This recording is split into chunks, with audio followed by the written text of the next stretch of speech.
প্রিয় দর্শক, আমি আপনাদেরকে তিনটে জিনিস শিখাবো। আজকের এই তিনটে জিনিস হচ্ছে single line, double line and dash line. আমরা কি করি অনেক সময় কাজ করতে গিয়ে আমাদের পেজের এই মাথা থেকে মাথা বা লেফট সাইড হতে রাইট সাইডের পর্যন্ত, লেফট সাইড থেকে রাইট সাইড পর্যন্ত আমাদের কি সিঙ্গেল লাইন অথবা ডাবল লাইন বা ড্যাশ লাইন দেওয়ার প্রয়োজন হয়। সেক্ষেত্রে আমরা তখন কিন্তু বিভিন্ন উপায় দেই, যেমন পেজ শেপে গিয়ে এখানে ইনসার্টে গিয়ে শেপে গিয়ে আমরা এই ধরনের কিছু নিই। নেওয়ার পরে আমরা যে কাজটি করি এভাবে ধরে আমরা টান দিই। তো এইভাবেই তো আমরা নেই সাধারণত। তো এইভাবে করতে গেলে আপনাদের লাইনটা ইকুয়াল হবে না, এবং আপনার যে পেজ স্পেস যে আছে, পেজ লাইন, পেজ যে বর্ডার আছে, এগুলো লাইন কখনো ইকুয়াল হয় না, আপনাদের কিন্তু এলোমেলো হয়। উপরে যেমন আমরা এই লাইনটা নিলাম, এটা কিন্তু এলোমেলো হয়েছে। এটা কিন্তু একুরেট করা খুবই কঠিন। হ্যাঁ, এটা আপনারা কিভাবে করবেন, তখন আপনার প্রয়োজন হবে, এটা আপনার কী হবেন সে ভিডিওটা আজকে দেখাবো। তো প্রথমে আমি যে কাজটি দেখাবো, আগে আপনাদের দেখাবো সিঙ্গেল লাইনটা কীভাবে নেবেন।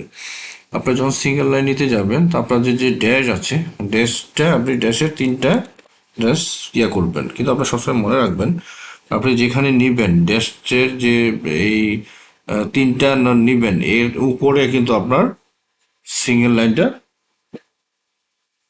চালু হবে। নেওয়ার পরে আপনাকে এটাকে ইন্টারপ্রেস করবেন। দেখেন এটার উপরে কিন্তু আপনার এই লাইনটি চালু হবে।